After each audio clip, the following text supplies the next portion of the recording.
This is what the Starbucks logo would look like from behind. This is her tail, and it is spread wide open.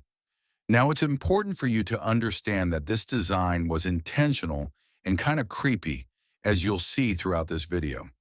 In order to understand why Starbucks chose such an odd image to represent the company, we need to go back to the beginning. It was 1971, and the founders, inspired by Moby Dick, chose the name Starbucks. With Seattle being a port city and their coffee coming in on ships, they wanted their brand to be related to the sea. Next on their list was to find a logo.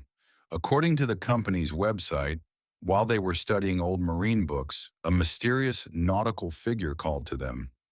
They had discovered a 16th century depiction of a twin-tailed mermaid, later to be identified as a siren, and almost immediately they knew they found their logo. You might assume that they chose the siren because it looked like a mermaid and lived in the sea, but there's actually a deeper and darker reason behind their decision. You see, the siren has its own history that's sort of troubling, and the original founders knew this. In Greek mythology, the siren was first interpreted as a bird with a woman's head. Later, they were pictured as a woman with wings and bird feet. They continued to evolve into a dragon-type beast until finally being interpreted as the mermaid creature we see today. And regardless of the different variations, the characteristics of the siren remained consistent.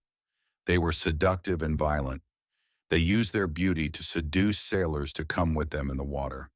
Typically, a siren would sing, and the sailors would be unable to keep themselves from her. They would literally jump into the water and to their deaths. You might remember sirens from the tale of Odysseus when he tied himself to a mast to avoid being drawn in by their beauty and singing. But wait, what does this have to do with Starbucks? Didn't they just choose the siren because it looked like a mermaid? Well, look at the first logo. The siren's chest was bare, and her split tail was seductively spread wide open. This depiction was no accident. The owners expected people to see Starbucks, smell Starbucks, and desire Starbucks. Just like the sailors couldn't deny the seduction of the sirens, the founders of Starbucks wanted to make you unable to resist their coffee. And this isn't speculation. Former chairman and CEO Howard Schultz wrote that early siren, bare-breasted and Rubenesque, was supposed to be as seductive as coffee itself. As the company started to grow, they ran into a problem.